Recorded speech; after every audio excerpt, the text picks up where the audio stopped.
오늘 본문 말씀에 보면 내게 능력 주시는 자 안에서 내가 모든 것을 할 수 있느니라 이렇게 말합니다. 무슨 얘기냐? 내게 능력 주시는 자 안에서 내가 모든 것을 할 수 있다는 얘기는 내 욕심껏 마음대로 한다는 그런 얘기가 전혀 아닙니다. 전혀 그런 얘기가 아니에요.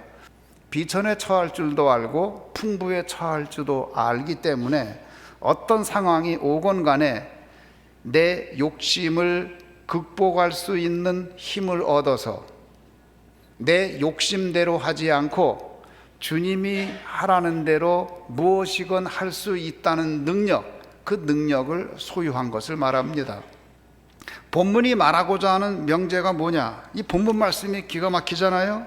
내가 궁핍함으로 말하는 것이 아니니라 어떠한 형편에든지 나는 자족하기를 배웠노니 나는 비천에 처할 줄도 알고 풍부에 처할 줄도 알아. 모든 일, 곧 배고픔과 배부름과 배고픔과 풍부와 궁핍에도 처할 줄 아는 일체의 비결을 배웠노라. 내게 능력 주시는 자 안에서 내가 모든 것을 할 수 있느니라. 본문이 말하는 명제가 뭐예요? 이 본문에서 말하고자 하는 바, 그것이 무엇입니까?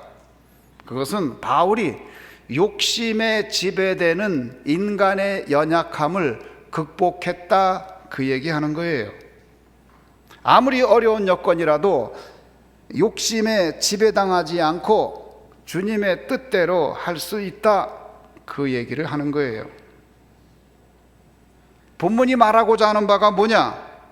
좋은 환경이 행복이 아니라 하나님이 행복이다, 그 얘기를 지금 하고 있는 것입니다. 어떤 여건에서건 하나님이 능력을 주시면 행복할 수 있다, 만족할 수 있다, 그 이야기를 하는 것입니다. 주님은 나에게 능력을 주시는 분이며 주님이 나에게 능력을 주시기 때문에 어떤 환경에서든지 무엇이든지 주님이 원하는 것을 할 수 있다, 그 신앙 고백이 본문의 말씀입니다. 4장 11절을 다시 한번 볼까요? 뭐라 그러는가? 내가 궁핍함으로 말하는 것이 아니니라 어떠한 형편에든지 나는 자족하기를 배웠노니. 이 말씀을 보니까 이 말씀을 할 때 바울은 궁핍한 사람이었어요. 내가 지금 궁핍하기 때문에 이런 말을 하는 건 아니다 그러는 거 보니까 바울은 지금 궁핍한 사람이에요. 아니, 궁핍한 정도가 아니라 사실 바울은 이때 감옥 안에 갇혀 있습니다. 수용자예요. 감옥에 있는 사람이에요. 감옥에 있는 사람인데 모든 것을 할 수 있다고 지금 이야기하고 있습니다. 비천에도 풍부에도 배부름에도 배고픔에도 풍부에도 궁핍에도 처할 일체의 비결을 배웠다고 바울은 증거합니다.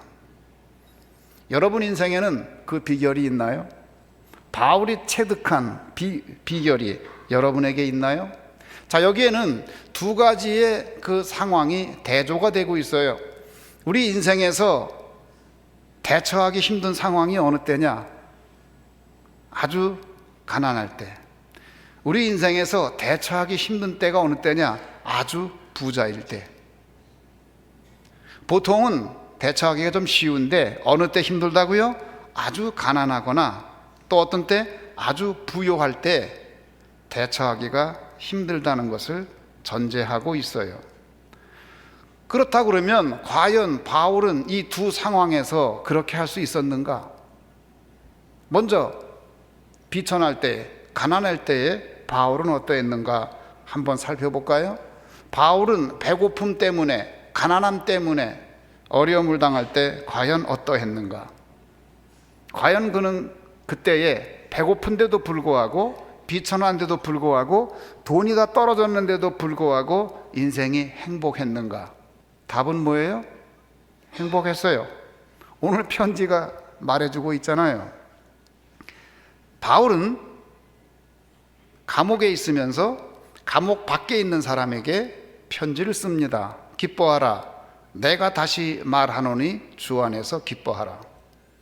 위로받아야 될 환경인 것 같은데 그 비천한 환경에서 오히려 밖에 있는 부유한 사람들에게 기뻐하라, 내가 다시 말하노니 주 안에서 기뻐하라라고 권고하는 것을 보니까 바울은 비천에 처할 줄 아는 사람이었어요.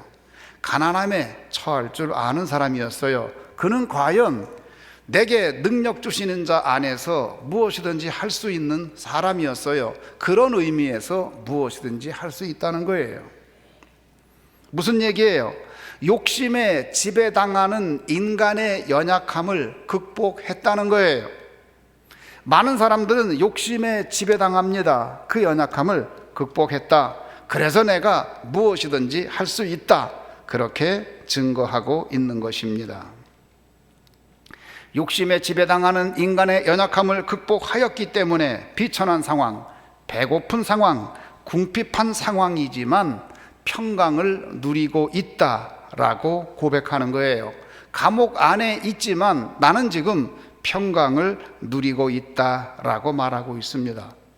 그런데 말이죠, 평강하고 비슷한 단어가 하나 있어요. 그게 뭐냐? 편안. 근데 편안한 거하고 평강한 거하고는 조금 다릅니다. 왜 그렇지요? 우리는 다 편안해지기를 원해요. 좋은 환경을 갖기를 원합니다. 그래서 우리가 편안해지기를 원하는데, 편안하다고 해서 꼭 평강한 것은 아닙니다. 편안한 환경에서도 고통당하는 사람을 저는 많이 봤어요. 좀 편안해지자고 수백만 원짜리 안마 의자를 거실에 갖다 놓고도 고민하면서 고통당하며 사는 사람을 우리는 얼마든지 볼 수 있습니다. 편안하게 살자고 큰 집을 사고 집안의 모든 가구들을 좋은 곳으로 들여놓고도 그 편안한 환경에서 자살하는 사람을 우리는 발견할 수 있습니다. 왜 그럴까요? 그는 편안한 것은 소유했는데 평강은 소유하지 못했기 때문입니다. 바울은 지금 감옥에 갇혀 있습니다. 감옥에 있어서 불편한 게 이루 말할 수가 없어요. 너무 추워요. 그래서 디모데에게 편지할 때에, 디모데야, 내가 올 때에 좀 두꺼운 옷을 가지고 와라. 이 불편한 게 이루 말할 수가 없어요. 그런데도 불구하고 기뻐하라, 내가 다시 말하노니 주 안에서 기뻐하라라고 위로하는 것을 봅니다. 그런 의미에서 한 말이에요. 내게 능력 주시는 자 안에서 내가 모든 것을 할 수 있다. 그런 의미에서 한 말이에요. 불편함에도 불구하고 그렇게 평강할 수가 있다. 그렇게 기쁠 수 있다는 얘기예요. 구약에도 그런 인물이 있어요. 비천함에도 불구하고 가난함에도 불구하고 평강을 잃지 않았던 인물이 구약 성경에도 나옵니다. 어떤 인물인가요? 하박국이라는 인물이에요. 하박국 3장 17절에 보면 이렇게 증거합니다. 비록 무화과 나무가 무성하지 못하며 포도나무에 열매가 없으며 감람나무에 소출이 없으며 밭에 먹을 것이 없으며 우리의 양이 없으며 외양간에 소가 없을지라도 18절에서 나는 여호와로 말미암아 즐거워하며 나의 구원의 하나님으로 말미암아 기뻐하리로다. 여러분, 농사짓는 사람에게 무화과 나무가 무성하지 못하면 편안하지가 않아요. 포도나무에 열매가 없으면 편안하지 않습니다. 감람나무에 소출이 없으면 편안하지가 않아요. 밭에 먹을 것이 없으면 편안하지가 않아요. 우리의 양이 없으면 편안하지가 않아요. 외양간에 소가 없으면 편안하지가 않습니다. 그러나 선지자 하박국은 하나님으로 말미암아 평강을 소유할 수 있었던 것입니다. 편안은 없었으나 평강이 있었던 하박국의 고백입니다. 나는 여호와로 말미암아 즐거워하며. 여러분이 그런 사람 되기를 주의 이름으로 축원합니다. 여러분 지금 인생에서 가난을 만났습니까? 지금 물질적으로 어려운 가운데 있으세요? 내게 능력 주시는 자 안에서 내가 모든 것을 할 수 있다는 말은 그러한 때에라도 내가 평강을 소유하고 그러한 때에라도 기쁨을 잃지 않는다, 그런 뜻이에요. 여러분 가운데 지금 고통당하는 사람이 있습니까? 그렇다고 하면 여러분이 평강을 소유하기를 간절히 소원합니다. 시편 16편 2절에서 다윗은 이렇게 고백합니다. 내가 여호와께 아뢰되 주는 나의 주님이시오니 주 밖에는 나의 복이 없다 하였나이다. 다윗은 말했어요. 주 밖에는 나의 복이 없습니다. 여러분, 진정한 복은 주님 안에 있습니다. 그런데 사람들은 우리를 속여요. 사탄은 우리를 속입니다. 주 밖에 복이 있다고 가짜 복을 만들어 놓고 우리를 속이는 거예요. 평안과 편안, 평안은 진짜 복이고 편안은 가짜 복입니다. 편안은 우리가 원하는 것이지만 편안이 우리를 궁극적으로 행복하게 하지는 못합니다. 돈은 우리에게 편안을 선물로 줍니다. 그러나 돈이 우리에게 평안까지도 주는 것은 아닙니다.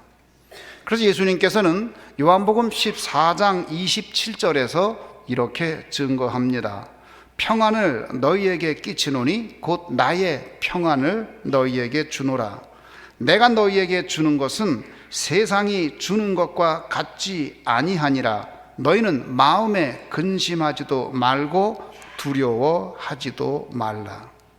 사랑하는 성도 여러분, 진정한 평안은 주님이 주시는 것입니다. 세상이 주지 못합니다. 돈이 주지 못해요. 그렇다고 하면 우리는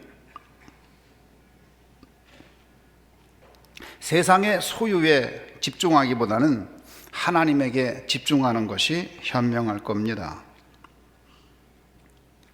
인간은 욕심의 지배를 받습니다. 모든 인간이 그래요. 다 욕심의 지배를 받아요.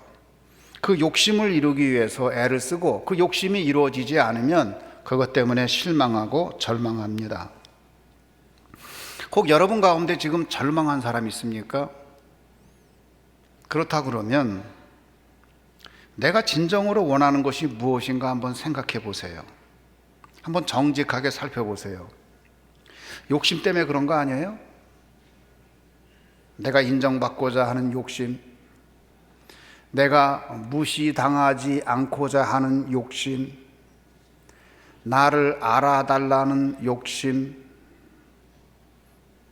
그런 욕심 때문에 그런 거 아니에요?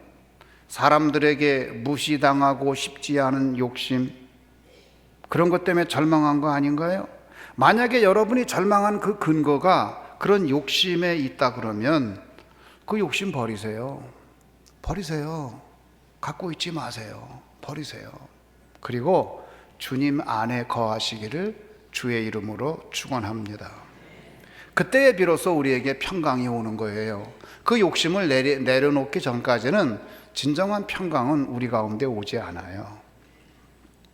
이렇게 바울은 가난한데 비천한데 처하는 일체의 비결을 배웠고, 그 다음에 뭐라 그러냐면 풍부한데 처하는 일체의 비결을 배웠다고 그랬어요.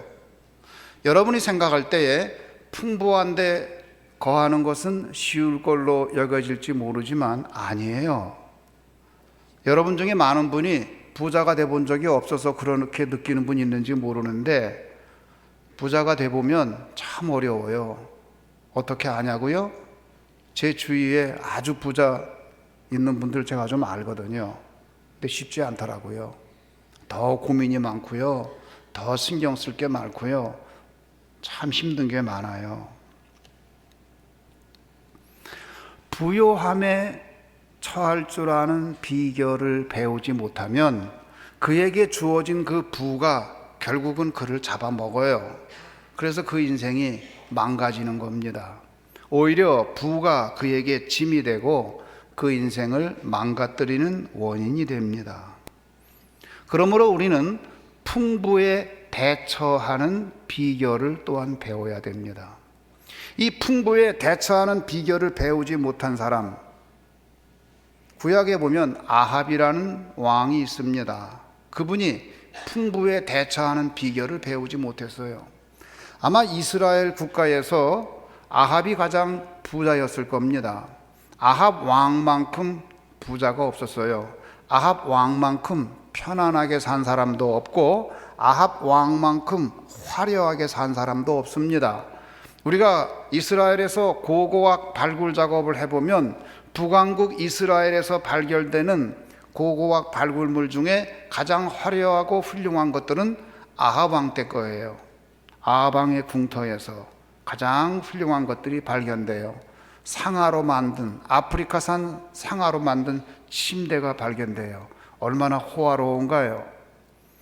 가장 부자였을 거예요. 그런데도 불구하고 아합 왕, 그 왕궁 옆에 나봇이라는 사람이 살고 있었는데 나봇의 포도원이 있었습니다. 왕이 그 포도원을 갖고 싶었어요. 그래서 나봇에게 말합니다. 그 포도원을 우리에게 줘라. 그때 나봇이 말하기를 조상 대대로 내려온 이 포도원을 거래하는 것은 하나님이 금지한 일입니다. 그렇게 하지 못합니다. 그랬더니 아합이 어떻게 했어요?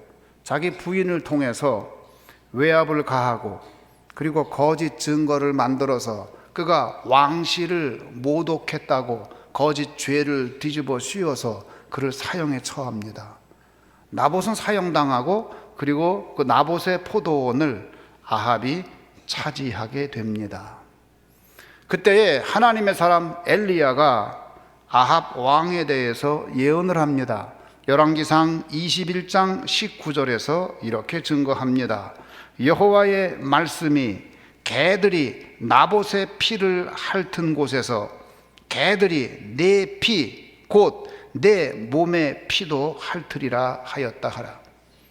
이 예언 그대로 아합 왕은 마지막에 죽었을 때에 그의 시체를 수습해 주는 사람도 없어서 들개가 그 왕의 피를 핥았습니다.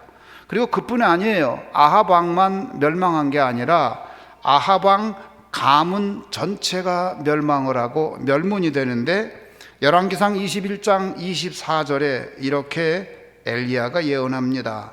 아합에게 속한 자로서 성읍에서 죽은 자는 개들이 먹고 들에서 죽은 자는 공중의 새가 먹으리라 하셨느니라.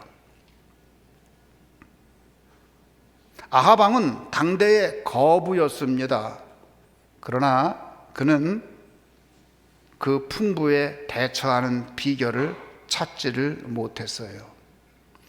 여러분, 풍부에 대처하는 비결을 아셔야 돼요. 갑자기 돈이 생겼거나 갑자기 나에게 물질이 생겼을 때에 이것을 어떻게 쓸까? 그 방법을 알아야 돼요. 대부분의 사람들이 로또에 당첨되고 큰 복권에 당첨되면 그 사람들의 인생을 추적해 보면은 멀쩡히 잘 살던 사람이 이혼을 하고 멀쩡히 잘 살던 사람이 살해를 당하고 멀쩡히 잘 살던 집안이 완전히 파멸되고 아버지와 아들이 원수가 되고 형제와 형제가 원수가 되고 집안이 멸망되는 것들을 흔히 볼 수 있습니다. 그 데이터를 찾으라 그러면 여러분이 금세 찾을 수 있어요. 왜 그럴까요? 풍부에 대처할 수 있는 비결이 그들에게 없기 때문이에요. 사랑하는 성도 여러분, 여러분이 풍부함 가운데 있다고 그러면 그 풍부한 부를 하나님을 위해서, 나라와 민족을 위해서, 교회를 위해서 사용할 수 있기를 주님의 이름으로 축원합니다. 어느 권사님은 베트남에 교회를 짓는다고 그러니까 그분이 경제적으로 부유한 분이 아닌데 교회 하나 지을 돈을 다 헌금을 했어요. 지금 목적 헌금으로 그게 구별돼 있어요. 어떤 집사님은 우리가 세종시에 교회 개척한다고 그러니까 상당한 양의 거금을 무명으로 이름 없이 헌금을 했어요. 또 교회에 필요한 것 설교 중에 그가 알아차리고서 와서 무명으로 헌금을 했어요. 이분은 어떤 분이냐? 풍부한데 부요한데 처할 줄 아는 사람이에요. 그럴 때 우리가 할 수 있는 신앙 고백이 뭐냐? 내게 능력 주시는 자 안에서 내가 모든 것을 할 수 있느니라. 그게 무슨 얘기예요? 내 욕심을 버리고 하나님의 뜻을 따라 순종할 수 있는 능력이 나에게 있다는 거예요. 성경에는 엉뚱한 데 돈을 쓰는 사람에 대한 경고가 있습니다. 우리에게 부가 주어졌을 때에 그 부를 엉뚱한 데 쓰는 것은 참으로 허망한 일이에요. 그래서 이사야 선지자가 그 일에 대해서 경고합니다. 이사야서 55장 2절에 보면 이렇게 증거합니다. 너희가 어찌하여 양식이 아닌 것을 위하여 은을 달아주며 배부르게 하지 못할 것을 위하여 수고하느냐? 내가 내게 듣고 들을지어다. 어찌하여 양식이 아닌 것을 위하여 은을 달아주며, 은이라는 게 돈이거든요. 배부르게 하지 못할 것을 위하여 수고하느냐? 사랑하는 성도 여러분, 바울이 지금 말하고 있는 것은 무엇인가요? 가난함에도 불구하고 물질적 욕구로부터 자유로울 수 있습니다. 바울이 말하는 것은 무엇인가요? 부자임에도 불구하고 물질적인 탐욕으로부터 벗어날 수 있습니다. 주님을 위해서, 이웃을 위해서, 남을 위해서 그 돈을 쓸 수 있습니다. 그 이야기 하는 거예요. 사랑하는 성도 여러분, 이 인생의 비결은 참 놀라운 비결입니다. 이 비결을 소유한 사람은 행복한 사람이에요. 내가 비천에도 처할 줄 알고 풍부에도 처할 줄 아는 일체의 비결을 배웠노라. 내게 능력 주시는 자 안에서 내가 모든 일을 할 수 있느니라. 이 인생의 비결을 배운 사람, 기가 막힌 사람이에요.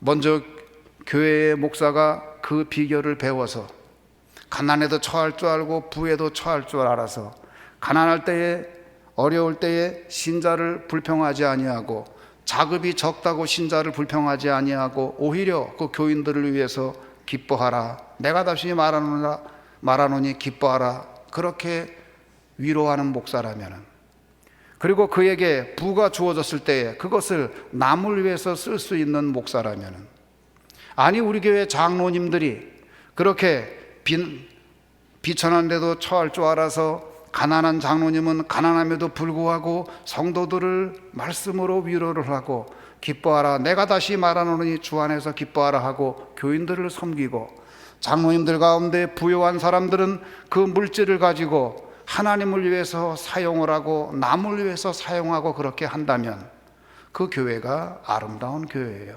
그 교회가 그리스도의 교회이고 그것이 바로 주님께서 원하시는 교회의 모습입니다. 저는 우리 조치원교회가 그런 교회가 되기를 간절히 소원합니다. 예수를 믿게 되면 어떻게 되는 것이냐? 이 무력으로부터 자유로워져야 되는 거예요. 예수를 믿고 나서도 무력에 사로잡혀가지고 그거 예수님보다도 물질을 쫓아간다 그러면 그건 잘못된 거예요. 난 그렇지 않다.